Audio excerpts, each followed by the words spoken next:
বিয়ের আগেই কিন্তু আমি গর্ভবতী হয়ে গেছিলাম। একদিন সকালবেলা ঘুম থেকে উঠে দেখি আমি গর্ভবতী হয়ে গেছি এবং আমার জীবনের এই গল্পটি শুনে আপনারা অনেক বেশি আশ্চর্য হয়ে উঠবেন যে একটা মানুষ কিভাবে শুধুমাত্র টাকার জন্য একটা মেয়ের জীবন নিয়ে খেলা করতে পারে। আসলে আমি এত বেশি তরুণী ছিলাম যে আমার সৌন্দর্য প্রত্যেকটা পুরুষকে আমার দিকেই কিন্তু আকর্ষণ করত। এদিকে কলেজের পড়াশোনা চলাকালীন বাবা আমার বিয়ে একজন মিলিটারির সঙ্গে পাকা করে দেয়। ছেলেটির নাম অলোক। অলোক যেহেতু মিলিটারি চাকরি করত তাই তাকে বছরে 6 মাস তো বর্ডারেই কাটাতে হতো। এবং ছেলেটি যেহেতু দেখতে ভীষণ সুদর্শন ও তরুণ ছিল ও সে তার বাবা মায়ের একমাত্র সন্তান ছিল এবং তাদের পরিবার যেহেতু ভালো ছিল তাই সব দিক দেখে বাবা আমার বিয়ে অলোকের সঙ্গে পাকা করেছিল। আমার নাম রেশমি। আমরা এক ভাই ও এক বোন। আমার দাদু তো অনেক বছর আগেই মারা গেছে এবং আমার দিদি মানে ঠাম্মি আর কি আমাদের সঙ্গেই থাকে। আমার দিদি তো আমাকে ভীষণ ভালোবাসে এবং আমার বাবা মাও আমাকে ভীষণ ভালোবাসে এবং আমার বাবা মায়ের যে আমার প্রতি কতটা ভালোবাসা সেটা তো আপনারা এই গল্পের মাধ্যমেই কিন্তু বুঝতে পারবেন। এবং আমার এখন ছোট যে ভাইটা আছে সে কিন্তু স্কুলে পড়াশোনা করে। আমাদের বিয়ে পাকা হওয়ার পরে অলোক কিন্তু মাঝে মধ্যেই আমাদের বাড়িতে আসতো আমাদের সবার সঙ্গে দেখা করতে। এইভাবে প্রায় 1 মাস কেটে যাওয়ার পরে আমার বাবা যখন অলোকের বাড়ি যায় আমাদের বিয়ের তারিখ পাকা করার জন্য, তখন অলোকের বাবা বলেছিল অলোকের নাকি ডাক এসেছে এবং তাকে কালকের মধ্যেই নাকি বর্ডারে চলে যেতে হবে আগামী 6 মাসের জন্য। তাই আগামী 6 মাস তো বিয়ের তারিখ পাকা করা সম্ভব নয়। তারপর অলোকের হঠাৎ করে বর্ডারে চলে যাওয়ার কথায় আমরা কিন্তু অনেক দুঃখিত ছিলাম। আমার বাবা মাও অনেক দুঃখিত ছিল। ভেবেছিলাম বিয়ে হয়ে যখন আমি অলোকের সঙ্গে যাব, তখন অলোকের সঙ্গে না হয় বর্ডারে চলে যাব। কিন্তু আমাদের বিয়ের আগেই তো অলোক 6 মাসের জন্য আমার থেকে অনেক দূরে চলে গেছিল। কিন্তু আমাদের ফোনে কথা হতো। তারপর যেদিন অলোকের বর্ডারে যাওয়ার কথা ছিল তার আগের দিন রাতে অলোক কিন্তু লুকিয়ে আমাদের বাড়িতে এসেছিল এবং এই ব্যাপারে আমার বাড়ির লোক কেউ কিন্তু কিছুই জানতো না। কিন্তু আমি আগে থেকেই জানতাম যে অলোক আজ রাতে আমার সঙ্গে লুকিয়ে দেখা করতে আসবে। তাই আমি আগে থেকে তৈরি হয়েছিলাম। কিন্তু আমি এটা জানতাম না যে সে সবকিছু আগে থেকে প্ল্যান করে আসবে। তারপর আমার বাড়িতে আসার পরে সবাই যখন শুয়ে গেছিল, তারপর সেদিন রাতে অলোক যখন লুকিয়ে আমাদের বাড়িতে এসেছিল, তখন আমি অলোককে নিয়ে ছাদের উপরে উঠেছিলাম এবং বাইরে থেকে ছাদের দরজাটা বন্ধ করে দিয়েছিলাম, যাতে আমাদের বাড়ির ভেতর থেকে কেউ ছাদের উপরে আসতে না পারে। তারপর আমাদের ছাদে যে ছোট্ট খাট পাতা ছিল, সেই খাটে বসে আমরা দুজনে অনেক গল্প করেছিলাম। এমনকি অলোকের আমাকে ছেড়ে 6 মাসের জন্য বর্ডারে চলে যাওয়ার কথা ভেবে আমি অলোককে জড়িয়ে ধরে অনেক কেঁদেছিলাম এবং সেদিন রাতে অলোক আমার সঙ্গে সব কিছু করেছিল এবং আমিও আবেগের বশে তার সঙ্গে সব কিছু করেছিলাম এবং সব কিছু ভুলে গিয়ে তার সঙ্গে রাত কাটিয়েছিলাম। সে রাতে আমি যেই বড় ভুলটা করেছিলাম, সেই ভুলের শাস্তি আমাকে আজও ভুগতে হচ্ছে। আজ আমি একটা বাচ্চার মা হয়ে গেছি, কিন্তু আমার স্বামী নেই। আমার স্বামী থেকেও কিন্তু আমার স্বামী নেই। আমার বাচ্চার বাবা থাকতেও তার মাথায় বাবার ছাদ নেই এবং সেই রাতের ব্যাপারে কিন্তু আমার বাড়িতে কেউ কিছুই জানত না। সেদিন আমাদের দুজনের মাঝে সবকিছু হয়ে যাওয়ার পরে অলোক আমাকে ছেড়ে যাচ্ছিল, তখন কিন্তু আমার বুকের ভেতরটা ফেটে যাচ্ছিল। কারণ সেদিন আমি সব দিক দিয়েই অলোকের হয়ে গেছিলাম এবং অলোকও আমার হয়ে গেছিল। তাই অলোক যখন আমাকে ছেড়ে যাচ্ছিল তখন আমার ভীষণ কষ্ট হচ্ছিল। কিন্তু সেদিন অলোক আমাকে কথা দিয়েছিল যে 6 মাস পরে যখন সে বাড়ি ফিরে আসবে তখন সে আমাকে বিয়ে করে নিজের বাড়িতে নিয়ে যাবে। কিন্তু অলোকের বর্ডার চলে যেতে 1 মাস হয়ে যাওয়ার পরে আমি কিন্তু খুব অসুস্থ হয়ে পড়ি। আমার মাঝে মধ্যেই শরীর খারাপ হতো এবং বাথরুমে ঢুকে আমি বমিও করতাম। এইভাবে প্রায় ৪-৫ দিন হয়ে যাওয়ার পরে একদিন আমি যখন বাথরুমে ঢুকে বমি করছিলাম তখন আমার দিদি মানে ঠাম্মা আমার গলার শব্দ পেয়ে তাড়াতাড়ি বাথরুমে এসে দেখল যে আমার শরীর খারাপ হয়েছে। তারপর আমার ঠাম্মা আমাকে ধরে বিছানায় বসিয়ে জড়িয়ে ধরে কপালে চুমু দিয়ে বলল, আমার পুতুলটার কি হয়েছে?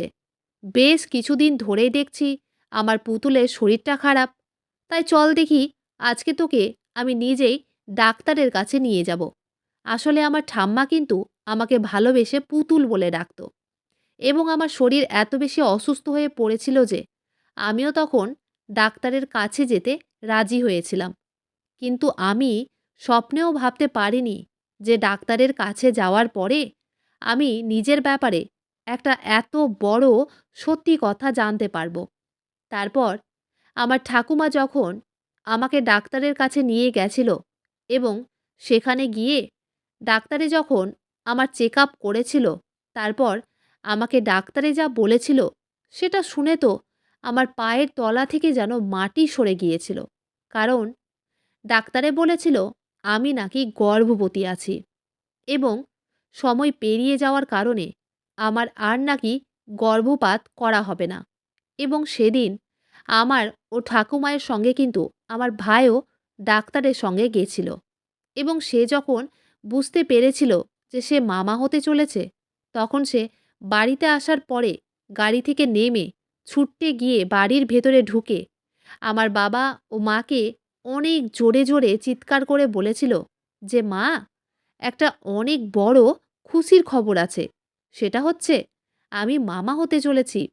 ওই সময় আমার মা আমার ভাইয়ের গালে একটা অনেক জোরে থাপ্পড় মেরে বলেছিল, কি আজে বাজে কথা বলছিস এইসব?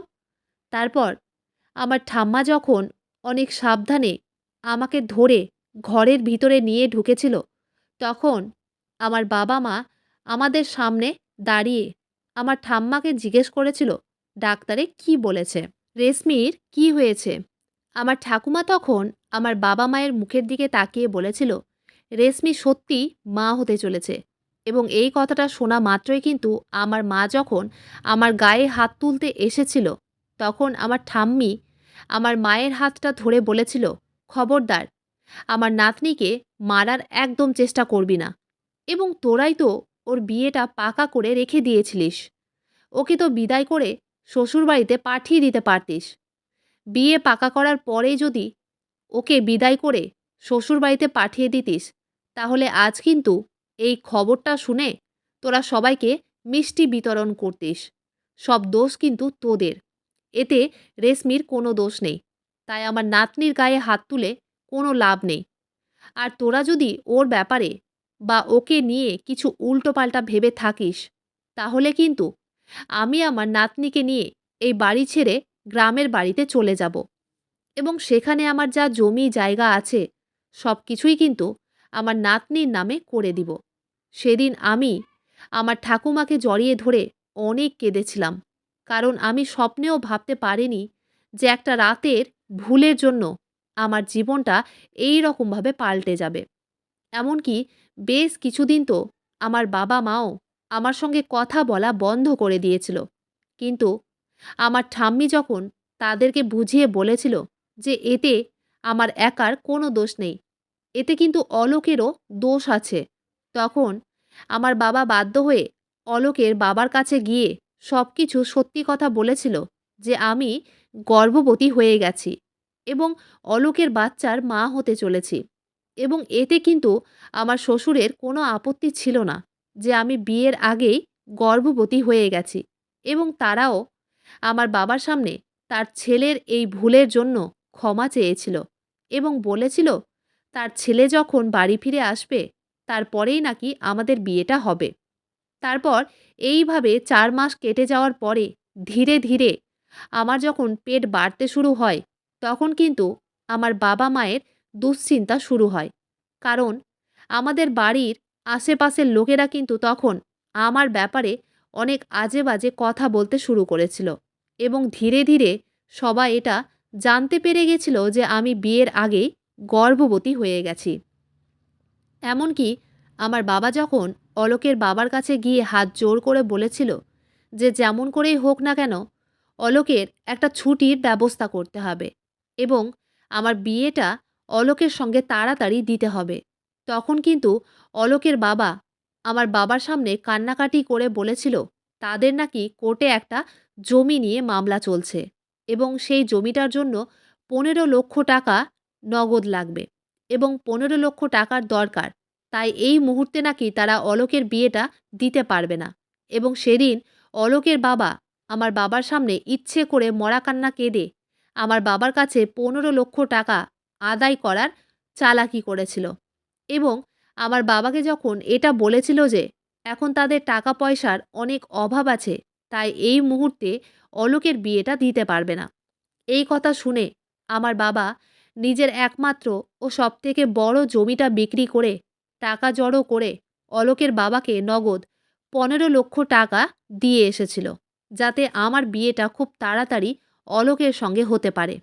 কিন্তু আমরা কখনো এটা বুঝতেই পারিনি যে এগুলো তো অলোকের পরিবারের চালাকি ছিল, আমাদের কাছ থেকে লাখ লাখ টাকা যৌতুক নেওয়ার। এবং তারা সবাই, মানে আমার হবু বর থেকে শুরু করে আমার শাশুড়ি ও আমার শ্বশুর, তারা ৩ জনেই কিন্তু একসঙ্গে মিলেছিল এবং আমার বাবা ভিতরে ভিতরে যে আমার বিয়ের জন্য তাদেরকে এত কিছু দিয়ে ফেলেছিল সেটার ব্যাপারে তো আমরা কিছুই জানতাম না। এমনকি তাদেরকে 15 লক্ষ টাকা নগদ দেওয়ার পরে আমার বাবা যখন অলোকের বাবাকে বিয়ের তারিখ পাকা করার কথা বলেছিল, তখন আমার হবু শ্বশুর মশাই বলেছিলেন উনি নাকি আরও 3 লক্ষ টাকা নিবেন নিজের ঘর মেরামতির জন্য এবং আমার বাবা আমার শ্বশুরের কথা অনুযায়ী আরও 3 লক্ষ টাকা নগদ দিয়েছিল তাদের ঘর মেরামত করার জন্য। এত লক্ষ লক্ষ টাকা নগদ পাওয়ার পরে আমার শ্বশুর তার ছেলেকে বাড়িতে ডেকেছিল। তারপর আমার শাশুড়ির মিথ্যে মেডিকেল সার্টিফিকেট দেখিয়ে 15 দিনের ছুটি নিয়ে আমার হবু বর বাড়ি ফিরে এসেছিল। তার বাড়ি আসার পরে আমরা সবাই কিন্তু খুব খুশি ছিলাম। ভেবেছিলাম এবার আমাদের বিয়ের ডেট পাকা হবে। কিন্তু এত লাখ টাকা তাদেরকে দেওয়ার পরেও আমার বাবা যখন তাদের বাড়ি গেছিল বিয়ের তারিখ পাকা করার জন্য, তখন অলোকের বাবা আমার বাবার কাছে একটা দামি 4 চাকা ও আমাদের বাড়িটা আমার নামে লিখে দেওয়ার দাবি করেছিল। ওই সময় আমার বাবা কিন্তু অলোকের বাবার সামনে কেঁদে কেটে হাত জোড় করে বলেছিল, আমার কাছে যা ছিল আমি আপনাকে সব দিয়ে দিয়েছি। আমার কাছে আর অত সামর্থ্য নেই যে আমি আপনাকে 4 চাকা দিব। আর বাড়িটা যদি আপনাদের নামে করে দিই তাহলে তো আমরা রাস্তায় চলে আসব। আমার একটা ছেলেও আছে, তার ভবিষ্যৎটা নষ্ট হয়ে যাবে। তখন অলোকের বাবা বলেছিল, বাড়িটা শুধু আপনার মেয়ের নামেই থাকবে তো, কিন্তু থাকবেন তো আপনারাই, তাই এত বেশি ভয় পাওয়ার কি আছে। আমার বাবা যখন অলোকের বাবার কথা শুনে উনার পা ধরে কান্নাকাটি করেছিল, তখন অলোকের বাবা আমার বাবাকে বলেছিল, আপনি যদি 4 চাকা ও বাড়িটা দিতে না পারেন তাহলে কিন্তু এই বিয়েটা কোনো মতেই হবে না। এবং আমার বাবা যখন সেদিন বাড়িতে এসে আমার ঠাম্মিকে বাধ্য হয়ে নিজের এই কথাগুলো বলেছিল, তখন আমি কিন্তু সব কিছু লুকিয়ে শুনে নিয়েছিলাম এবং সব কিছু শোনার পরে আমি অলোককে ফোন করে সব কিছু বলেছিলাম। তারপর অলোককে বলেছিলাম সে যাতে তার বাবাকে বারণ করে যাতে আমার বাবার কাছে এতগুলো জিনিস না চায়। তখন অলোক আমাকে যা বলেছিল সেটা শুনে তো আমি অনেক বেশি আশ্চর্য হয়েছিলাম। কারণ সে তখন বলেছিল, আমি আমার বাবা-মায়ের বিরুদ্ধে গিয়ে কোনো কিছুই করতে পারবো না। এবং সেদিন অলোকের কথা শোনার পরে আমার আর কোনো কিছুই বুঝতে বাকি ছিল না যে অলোকও তার বাবা-মায়ের মতোই লোভী ছিল। এবং সেদিন আমি আমার বাবার চোখের জল দেখে বুঝতে পেরেছিলাম যে ওই রাতের ভুলের জন্য আমার বাবা-মা ও আমার পরিবারের সকলকেই শাস্তি পেতে হচ্ছে। ওই সময় তো মনে হচ্ছিল আমি যেন নিজেকেই শেষ করে দিই। তারপর আমার ঠাম্মি যখন আমার কষ্ট দেখে ও কান্না দেখে আমাকে সাহস দিয়েছিল, তখন বিয়ের দিন অলোক যখন আমাকে বিয়ে করতে এসেছিল, তখন মণ্ডপে সবার সামনে আমাদের যখন মালাবদল হয় তার আগেই কিন্তু অলোকের বাবা আমার বাবাকে বলেছিল, বিহাই মশাই, এই বিয়েটা তো তখনই হবে যখন আপনি ৪ চাকার চাবি এবং বাড়ির কাগজটা আমার হাতে দিবেন। তারপর ওই কথা শোনা মাত্রই আমি মণ্ডপ থেকে উঠে দাঁড়িয়ে বাড়ির কাগজটা আগুনে পুড়িয়ে দিয়েছিলাম।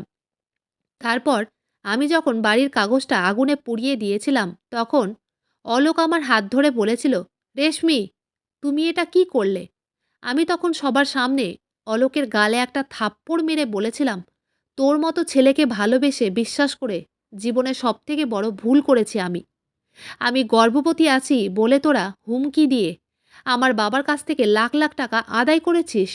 তারপর আমার হবু শ্বশুরমশাই আমাকে বললেন, "এই মেয়ে, তোমার মাথা ঠিক আছে তো? বেশি বাড়াবাড়ি করলে কিন্তু আমরা এই বিয়েটা না করেই এখান থেকে ঘুরে চলে যাব।" ওই সময় আমার ঠাম্মি অলোকের বাবার গালে একটা থাপ্পড় মেরে বলেছিল, "তোর মতো লোভী মানুষের বাড়িতে আমি আমার মেয়ের বিয়ে কখনোই দিব না।" এই কথা বলে আমার ঠাম্মি কিন্তু যৌতুক নেওয়ার অপরাধে পুলিশকে ফোন করে সব কিছু বলেছিল এবং পুলিশে আমার শ্বশুর ও আমার বরকে যৌতুক নেওয়ার অপরাধে গ্রেপ্তার করেছিল। ওই সময় আমি সমাজের লোকের সামনে নিজের মনের ভয় ও লজ্জাকে দূর করে বলেছিলাম যে আমি আমার সন্তানকে একাই মানুষ করতে পারবো। আমার দরকার নেই এই রকম লোভী জীবনসঙ্গীর। আমার সঙ্গে আমার পরিবার আছে। আমি চাই না যে এই রকম লোভী মানুষের ছায়াও আমার সন্তানের উপরে পড়ে। আসলে সেদিন রাতে অলোক তার বাবা-মায়ের কথা অনুযায়ী আমার সঙ্গে সবকিছু করেছিল এবং এটা তাদের প্ল্যান ছিল। কিন্তু আমার বাবা-মা ও ঠাম্মি আমার সঙ্গে ছিল বলেই আমি এই কষ্টের দিনগুলো কাটিয়ে একটা কন্যা সন্তানের জন্ম দিয়েছি। আজ আমার সন্তানের বাবা থাকা সত্ত্বেও বাবা নেই। আমার বাড়ির লোক আমার সন্তানকে কিন্তু ভীষণ ভালোবাসে এবং আমি এখন স্বামী ছাড়াই আমার বাবা-মায়ের সঙ্গে থেকে আমার মেয়েটাকে ভালো করে মানুষ করছি। বন্ধুরা, আজকের গল্পটি এখানেই শেষ করছি। গল্পতে কোনো ভুল ত্রুটি থাকলে ক্ষমা করে দিবেন। গল্পটি ভালো লাগলে অবশ্যই লাইক, শেয়ার, সাবস্ক্রাইব করতে ভুলবেন না। ধন্যবাদ।